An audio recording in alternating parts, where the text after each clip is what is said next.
sal. ¿Ok? Sin embargo, en las Escrituras tiene unos símbolos bien interesantes. Por ejemplo, habla de la purificación y habla de la incorruptibilidad. La sal es tipo de esa influencia transformadora del creyente. Y aparte de eso, es tipo del pacto eterno con Dios. Dice la Biblia en el segundo libro de Crónicas, capítulo 13 y verso 15, que el rey Abías, rey de Judá y después de Jerusalén, recordó a Dios que había hecho pacto de sal con él. Lo que significa es una promesa eterna. Pacto de sal. Y además de eso, en el segundo libro de las Crónicas, capítulo 2, vemos que toda ofrenda que se iba a presentar al Señor tenía que ir sazonada con sal. Porque era ofrenda de pacto de sal. Así que cuando vemos en el Antiguo Testamento también nos habla que habla de preservación moral y espiritual.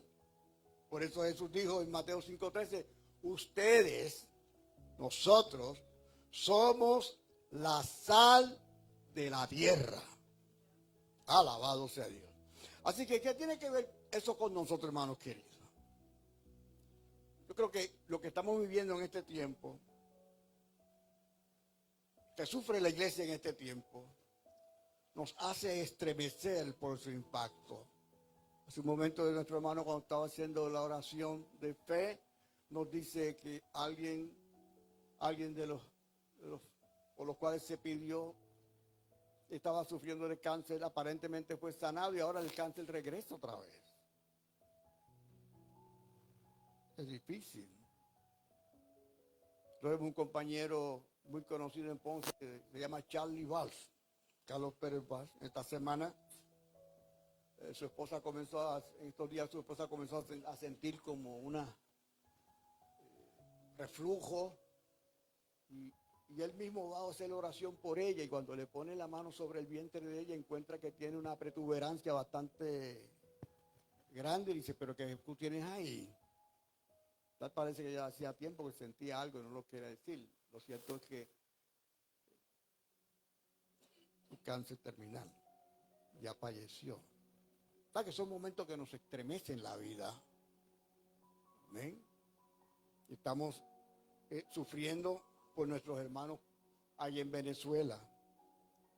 Lo sufrimos en Puerto Rico, cuando los temblores de tierra en Puerto Rico, el huracán María, etcétera, etcétera. Hay momentos que nuestra vida se conmueve, se estremece por su impacto.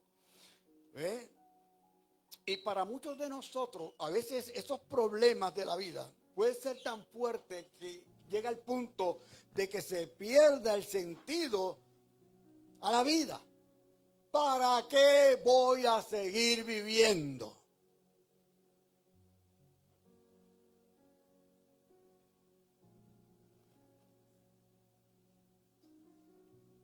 Hay un cantante que decía, ¿para qué seguir viviendo?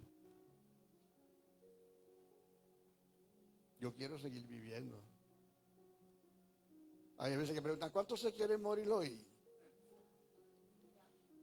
Levante la mano los que se quieren ir con Cristo hoy. Pero cuando llegue ese momento.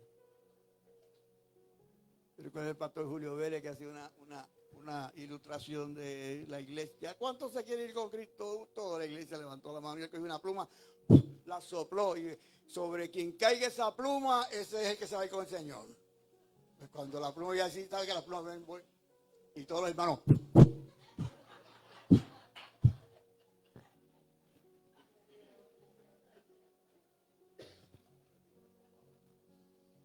Una cosa es decirlo. De hecho, hay un proverbio del mundo que dice, no es lo mismo llamar al león que verlo venir. La vida es para amarla. Alabado sea Dios. Hay que seguir viviendo y hay que seguir bendiciendo a la gente. Pero que cuando nos llegue el momento, pues nos llegó y damos gracias a Dios. Pero en ese momento de pérdida de valor de la vida, que como dije ahorita, podemos sentir el deseo de dejar de vivir. Es entonces donde la sal que da sabor a la vida pierde su capacidad de sazonar. Ahí es que estamos bien mal nosotros. Cuando en los problemas, en las dificultades y en las enfermedades perdemos la esperanza. Mire, en el capítulo 6 del primer libro de la Biblia, es el libro de Job. Escribió Job primero que Génesis, aunque aparecen muchos libros después, la cronología bíblica. Pero Job está pasando, ustedes conocen la historia de Job. De hecho, el tema del libro de Job, ¿por qué sufre el justo? Y yo no hubiese querido ni quiero tener amigos como los amigos de Job. Elifaz, Bildad, salud y muchos años para disfrutar esa salud.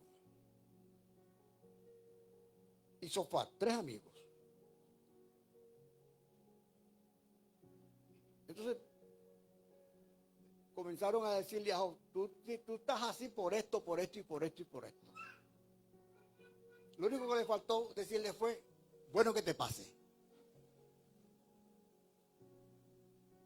Como decía mi mamá cuando nos reprendía y seguíamos nosotros haciendo cosas, cuando veían con el cantazo, decía, bueno que te pase. Entonces Job le dijo en el verso 6, ¿quién puede comer comida sin sal? ¿Quién se come un huevo sin sal? Y en el verso anterior le dice, los animales, cuando tienen hierba, tienen alimento, no mugen ni se quejan porque lo tienen ahí. Pero las palabras que me están diciendo ustedes a mí, me están dando a mí una comida sin sal, desabrida. Y a veces a la gente viene de uno dizque a darle consuelo y lo que hace es que hacen llorar a uno más. Así que Job se queja con ellos. ¿Por qué? Porque él estaba sufriendo, estaba desesperado. Y la palabra desesperado viene de desesperanza. Y la esperanza no es otra cosa que la total confianza en las promesas de Dios. Y cuando usted y yo perdemos la esperanza, estamos diciendo, ya he dejado de creer y de confiar en las promesas eternas de Dios. Ya se nos olvida que Él nos dijo, he aquí, yo voy a estar con ustedes hasta el fin. Los problemas. Por eso es que encontramos personas que no saben lo que quieren, dónde van, y van por la vida reflejando que su vida ha perdido todo significado. Yo le dije hace un momento, yo quiero seguir viviendo. Yo quiero seguir. Y como yo le decía a mis hermanos ministros, cuando yo era presidente del comité de credenciales del concilio, yo le decía siempre le decía a los muchachos, digo los muchachos porque algunos de ellos eran más jóvenes que yo, le decía, mira, si yo tuviera la oportunidad de volver a nacer, que eso es bien difícil, ¿verdad? Porque se supone que uno nazca 2 veces. Uno no nace 3 veces. Se puede nacer 2 veces. Yo nací en el 1951, en junio 13. Del vientre de doña Carmen Montes, engendrado por don Antonio Santiago Mejía. Pero el 11 de enero de 1978 volví a nacer otra vez.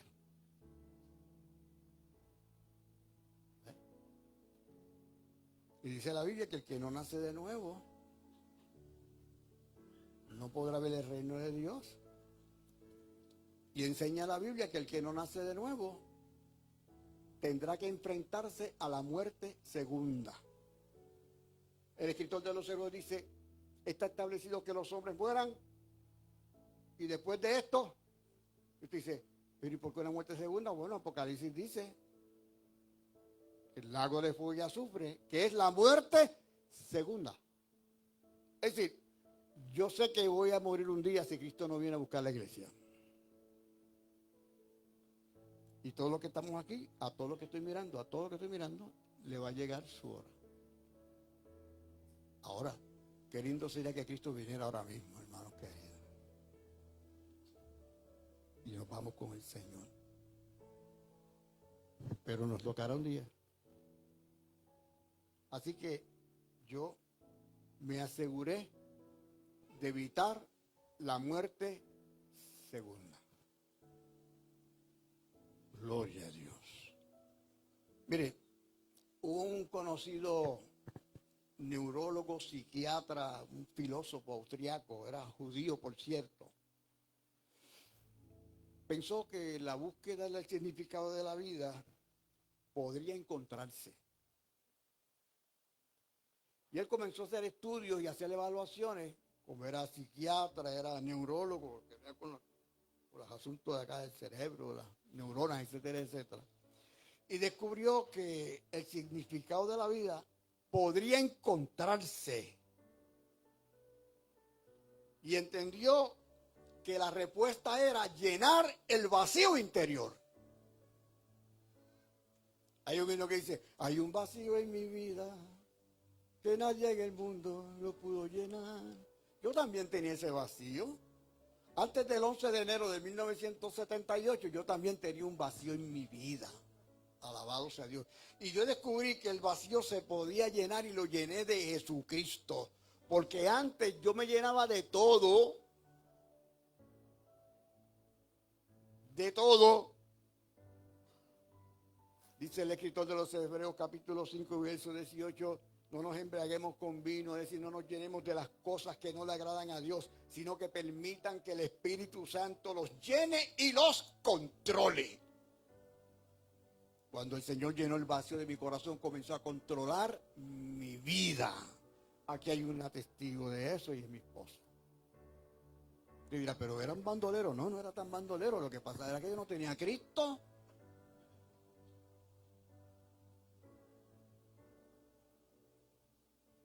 Bueno, Pablo va un poco más allá. Pablo dice que el hombre natural no entiende las cosas que son del espíritu porque se tienen que discernir espiritualmente. Pero hay unas versiones que son un poquito más fuertes. Dice, el hombre animal no entiende las cosas que son del espíritu. Pero cuando yo me convertí a Cristo, yo comencé a entender las cosas del espíritu. Mi vida cambió total y radicalmente porque ese vacío espiritual se llenó con la presencia del Espíritu Santo de Dios. Porque cuando hay un vacío en la vida del ser humano, su vida pierde valor, pierde significado. Cuando se disminuye el propio sabor de la vida, se pierde la capacidad para saborear la vida. Por eso decía ahorita que la vida hay que gozarla, hay que disfrutarla, hay que saborearla. Ya no nos apesta la vida. Porque en el peor de los casos, hermanos queridos, mucha gente se quita, es decir, atenta contra su vida. Y eso es bien triste. Yo quiero hacer un paréntesis aquí, hermano. No sé si yo le he contado esta historia, pero esta historia es bien triste porque yo conocí a la persona. Estoy hablando de una persona de la iglesia. Estoy hablando de una persona que fue obispo nacional del concilio. Un hombre que se le conocía como el teólogo de la iglesia de Dios. Yo me recuerdo ese sábado, estábamos en una concentración, en una convención de caballeros de la iglesia de Dios en el pueblo por allá de Isabela. Y yo veía a ese hermano caminando de un lado a otro, de un lado a otro como desorientado. Totalmente. ¿Pero qué le pasará al hermano? Pero el problema es que era una persona que se creía tan sabia que la gente no se atrevía a decirle, hermano, que te pasa algo, que te puede ayudar, porque él lo sabía todo. Él iba a hablar de algo, ¿no? De eso yo sé. Entonces la gente a veces se cohibía de acercarle a él porque lo veía en una situación, porque se decía, esto no, porque era, o sea, el peligro de todo esto, hermano mío, es que nosotros vayamos a caer en el pecado de la prepotencia. ¿Tenemos a Dios? Sí. ¿Somos hijos de Dios? Sí. ¿Tenemos el Espíritu Santo de Dios? Sí. Pero ninguno de nosotros somos Dios.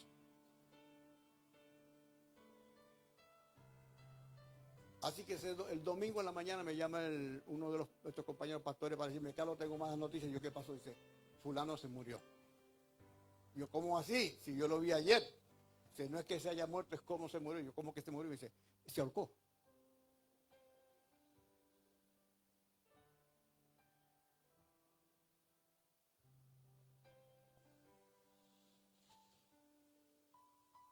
Que silencio. Alabe a Dios, glorifique a Dios, hermanos queridos. Usted manténgase humilde ante el Señor.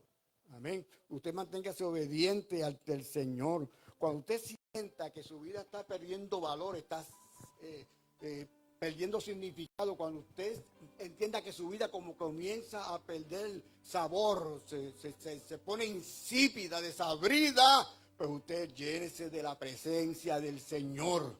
Alabado sea Dios. Mire, es triste que estas cosas pasen. Ahora, la persona que sabe disfrutar la vida, la disfruta como el niño que le dan un dulce. ¿Verdad? Un niño coge un dulce y usted sabe. Ahora nosotros nos dan un dulce y tenemos que tener cuidado porque algunos, ¿cómo que dice? El AIC le sube. La glicosilada se le eleva y puede tener problemas. Amén. Y entonces usted le da un mareo y cayó mareado. Interesantemente, cuando usted lo lleva en emergencia, lo primero que le mete es un suero ¿de qué? De sal. ¿De sal? Hay veces que Dios tiene a veces que meternos un suero de sal porque nos hemos puesto desabridos. Alabado sea Dios. Y es bueno. Ahora, el dulce no es el único elemento con sabor agradable. Y es que de acuerdo con la Biblia y con la experiencia humana, la sal es un alimento de un sabor agradable. Usted puede notar la diferencia entre comerse un buen pedazo de carne sin sal y otro que esté bien adobadito. ¿Verdad que sí? Porque la sal es un condimento necesario para el sabor. Mire, el sabor de la iglesia. Yo doy gracias a Dios por esta congregación. Y no vengo a darle lija a esta iglesia porque amo al pastor y amo a la familia pastoral, sino porque esta iglesia ha demostrado que es una iglesia sabrosa. Porque algunos piensan que una iglesia sabrosa es una iglesia que tiene un templo enorme y bien lujoso, o que tienen el mejor grupo de adoración, o que tienen, las mejores facilidades, los mejores predicadores, los mejores cantantes. No. La iglesia es sabrosa porque tiene al Espíritu Santo, tiene la sal de Dios. Y el Espíritu Santo es como la sal de la iglesia que preserva de corrupción y a la misma vez da sabor para que a su vez nosotros seamos la sal del mundo. Por eso yo digo, ustedes son la sal del mundo. Entonces, cuando la iglesia pierde el contacto con el Espíritu Santo, también pierde su sabor. Nosotros nos damos cuenta, ¿no han encontrado ustedes, hermanos de alguna congregación, que le habrá pasado a fulano? Usted ve que se está como frío. Le decimos que está ¿qué? está frío. ¿Ah? Está apagado. Algunos somos más crueles y decimos, muchacho, está en la chuleta. Y fulano, está hecho un chuletón, muchacho. Tú le hablas al Señor y te sale con cosas, etcétera, etcétera. Pero Mateo 5:13 dice que nosotros somos la sal de la tierra. Pero si la sal se desvaneciera, ¿con qué será salada? No sirve ni para botarla. Así que nosotros, la iglesia, somos los que estamos llamados a marcar la diferencia entre un pueblo sazonado y un pueblo insípido y desabrido. Oiga, bien interesante esto. El libro de Marcos, capítulo 9, verso 50, señala de manera prioritaria, ordena el Señor: tened paz en vosotros y tened paz los unos con los otros. Hermano querido, la Biblia dice que la paz de Dios sobrepuja todo entendimiento. Dice que la paz de Dios guardará nuestros corazones en completa paz, tranquilidad. Jesús dijo en Juan 14, la paz os dejo. Cuando habla de la paz, de esa paz que usted y yo experimentamos cuando tenemos una buena casa. Estoy tranquilo porque tengo una buena casa. Esa paz de la que hablamos nosotros cuando tenemos buena salud. Chacho, el doctor me dijo que estoy como un nene de 18. A lo mejor era al revés, como un nene de 81. Pero cuando el doctor dice, muchachos, están bien, eso, ¿cómo se llama esto? Eso, resultado de los laboratorios. Chacho, está bien, usted sale con esa paz. ¿Sí? Pero esa paz es pasajera. Esa paz es pasajera. Ahora Jesús dijo, mi paz os doy. Y esa paz que da el Señor es como el pacto de sal. El pacto de sal en la Biblia habla de eternidad. Habla de constancia. Porque nosotros como seres humanos, no sé a usted, pero a mí me ha pasado, a veces nos descontrolamos. Tenemos un problema y como que no tenemos paz. Y en ese sentido de reconquistar la paz es recuperar el sabor a la vida. Por eso es que el propósito de Marcos compara la paz con la sal. Si usted es un creyente saladito, usted es una persona que va a tener paz. Si usted es un creyente desabrido, cualquier cosa que le digan, usted va a salir de atrás para adelante.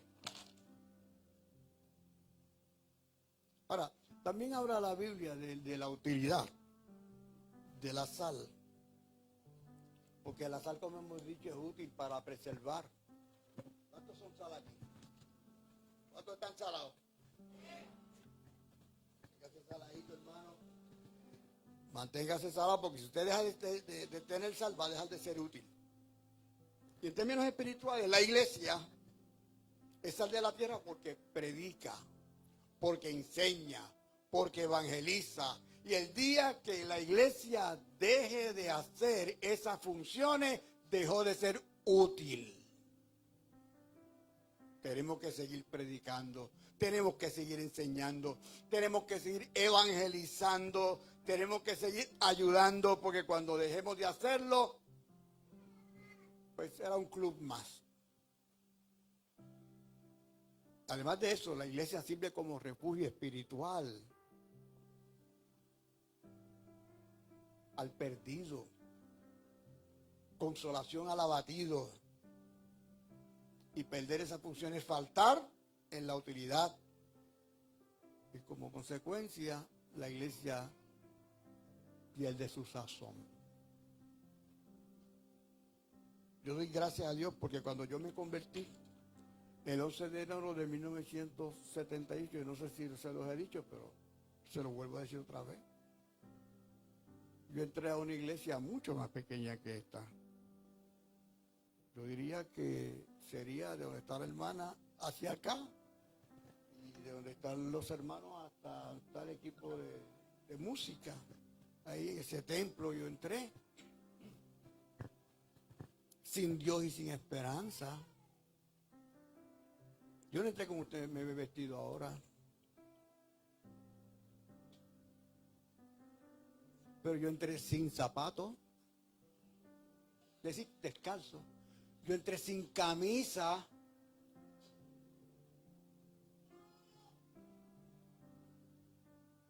Mira, pero ¿qué le pasó a él? Bueno, yo salí ese 11 de enero, era un mediodía de fiesta en Puerto Rico. Yo en la mañana estaba como estoy ahora, con un poco más, tenía corbata. Pero ya en la tarde estaba descalzo y sin camisa. ¿Qué pasó después? Te lo cuento.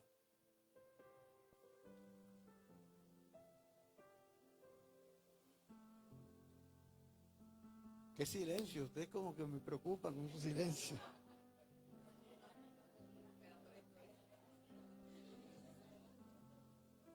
Mire, para que tenga un atisbo de lo que me pasó a mí, yo salí de mi casa. Ese día mi esposa no me quiso acompañar. Yo había andado con mis cuñados y con mi familia, etcétera, etcétera. Y ya en la tarde, le digo, ya se me daña un carro. Yo tenía un Ford Falcon de 1962, equipado, totalmente equipado. Estaba tan equipado que tenía una imagen de San Martín de Porres en el dash. Y tenía una cruz de acero inoxidable que me regaló Sister Isolina, la hermana de don Luis Ferrer, que en paz descansen ambos. Así que cuando los compañeros de trabajo me preguntan, ¿cómo tú llegaste a tu casa? Y tú no dabas un paso. Y lo que pasa es que yo andaba con San Martín de Porres y tenía la cruz de Sor Isolina.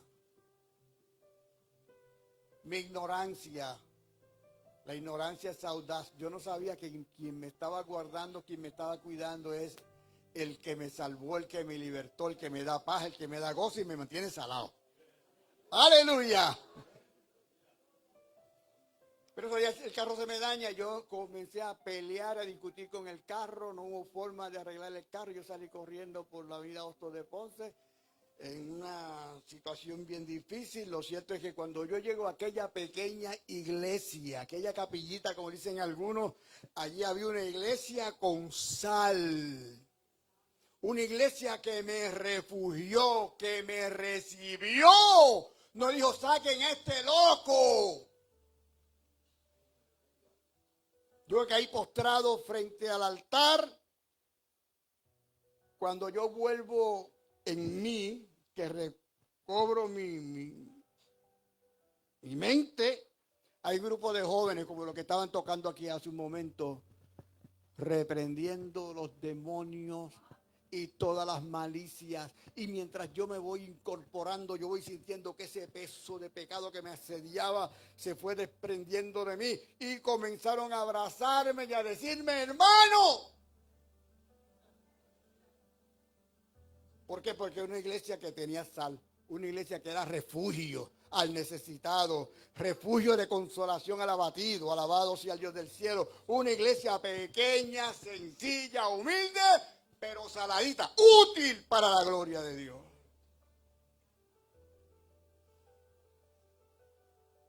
Ahora hay varias. ¿A qué hora termina aquí? ¿A las 4 de la tarde? Pues yo no puedo irme a las 4 porque a las 4 de la tarde tengo que ir a la instalación del pastor David Márquez en Cotocanas. Hay varias condiciones y circunstancias, hermanos queridos, que son comunes en la experiencia diaria, que pueden contribuir a la pérdida del sabor de nuestra vida. Y la primera es el elemento de la mezcla. O sea, la sal pura tiene toda su capacidad para sazonar, pero si se mezcla con agua, ¿qué hace? Se diluye. O sea, se desvanece su estado de pureza. De la misma manera, la capacidad de sazonar de la iglesia se diluye cuando se mezcla con las corrientes de este mundo. A mí me preocupa, hermanos queridos, porque en este tiempo hay muchas congregaciones como que están siguiendo la corriente de este siglo, de este mundo. Y cuando eso pasa, es lo que hemos dicho, la capacidad de sazonar se va diluyendo. Entonces ya no enseñan, ya no doctrinan, sino que entretienen. Y Dios nos llamó a nosotros, la iglesia, a entretener a la gente, nos llamó a ser los discípulos. Ese fue el llamado de Jesús cuando le dio la gran comisión, que se ha convertido en la gran omisión.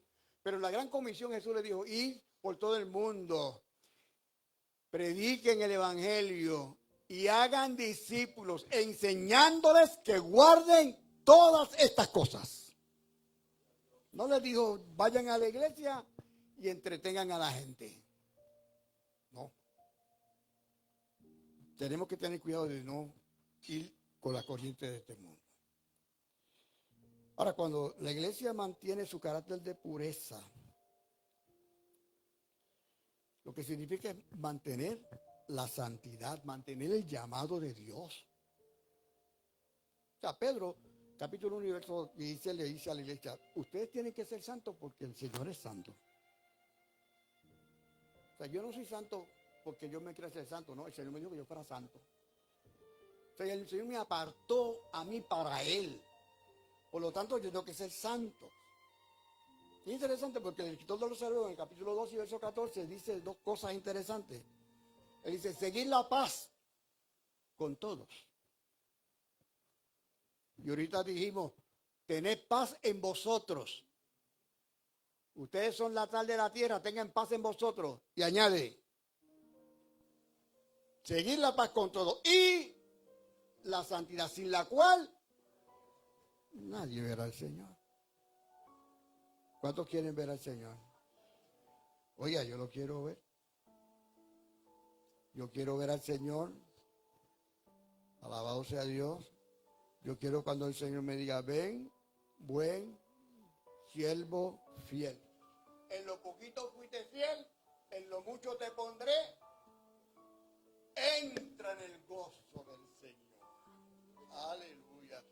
Yo no quiero, pues, cuando yo me muera, la gente se reúna y comience a decir, uy, qué buen pastor era Carlos Santiago, qué buen predicador, qué buen hermano. No, yo quiero que el Señor diga, ven, buen siervo fiel. Y me entregue el diploma que diga, siervo inútil.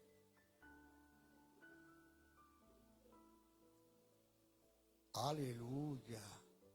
Pero también me va a decir, en lo poquito fuiste fiel, en lo mucho te pondré. Entra en el gozo del Señor. Así que estamos llamados a sazonar. Gloria a Dios. Ahora, terminamos con esto, hermano. Otro aspecto importante que puede diluir la capacidad de sazonar la sal es la aplicación del fuego, y eso positivamente. Porque cuando usted adoba un pernil, ¿verdad? Pernilito, ¿verdad? Sal. ¿Qué más le echan al pernil? Pimienta, ¿qué más? Orégano, ¿verdad? Ajo. Pero si usted no mete eso en el horno, no va a pasar nada. Porque el fuego hace que todo ese condimento penetre. Y al ratito usted empieza a decir,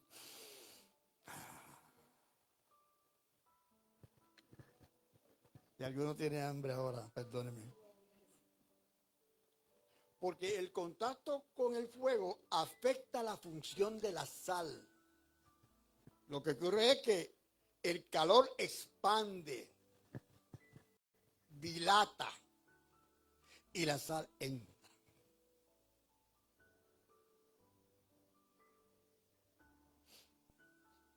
Me gusta una expresión de Santiago, creo que el capítulo 1, verso 12, y dice, ustedes son bienaventurados cuando estén pasando por diversas pruebas.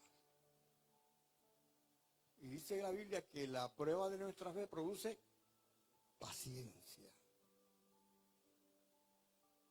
¿Sabe lo que usted esté pasando por una situación difícil y te diga, muchachos, ten por sumo gozo eso?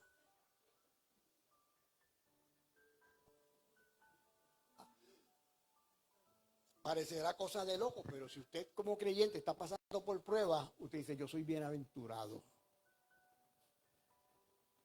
Pedro dice que nuestra fe es mucho más preciosa que el oro. Y el oro, aunque es perecedero, como se prueba, es con fuego.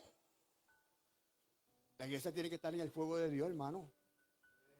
Porque el fuego va a hacer que nosotros, como sal, funcionemos mejor. Como les dije, usted adoba el pernil, le pone la sal y lo pone en el fuego y este alimento quiere un sabor bien bueno. Así que si usted y yo estamos sazonados, podemos sazonar a otros con el mensaje de salvación.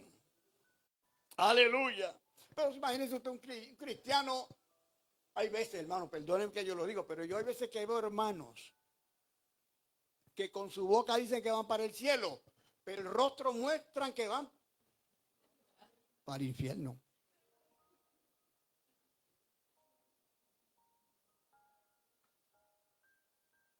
Yo recuerdo en una ocasión, yo voy en mi carro, y frente a mí va una guaguita blanca, recuerdo como ahora, una guaguita pequeña, con una Toyotita chiquita, y tenía un bumper sticker, una pegatina que decía, si vas para el cielo que se te note. Y ahí me estuvo interesante. Lo cierto es que más adelante la guaguita se detiene, y ¿sabe quién sale de la guaguita? Una monjita. ¿Yo qué le parece? Y nosotros que decimos que los católicos se van para el infierno. Y esa monjita con ese bumper sticker me ha dado un clase de palo a mí. Así que yo tengo que hacer que se me note que voy para el cielo. Que el rostro mío. A ver, mire hermano, porque usted se cree poca cosa. ¿No dice la Biblia que somos hechos a imagen y semejanza de quién?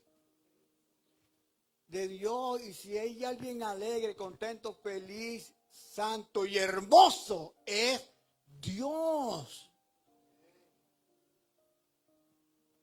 Al que le diga fe a usted, usted dígale, te equivocaste. El feo eres tú porque no eres salvo. Yo soy hermoso porque la Escritura dice, Dios dice que Dios nos hermoseará con la salvación. Lo que afea es el pecado. Vamos a sazonar. Así que hermano, estar salado no es malo. Estar salado es bueno. Estar pasando por una mala racha no es mala suerte. Estar pasando por una mala racha es el Señor me está probando. Alabado sea Dios del cielo. Así que hermano mío, cuando estemos pasando por esas diversas pruebas, lo que vamos a hacer, no vamos a evadir ni a huir del altar. Todo lo contrario, vamos a acercarnos más al altar. Vamos a acercarnos más a Dios. Alabado sea el Dios del cielo, porque Él nos va a dar la sal. Gloria a Dios. Dios los bendiga, hermano. No los voy a cansar más. Pero yo quiero cantar. Que me perdonen, pero yo voy a cantar.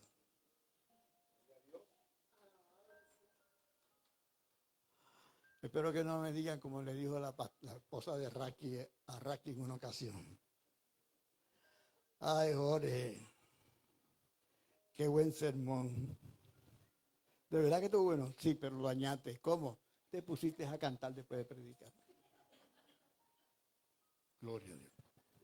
Pero antes le invito a estar de pie, hermanos queridos. Vamos a decirle, Señor, te damos gracias.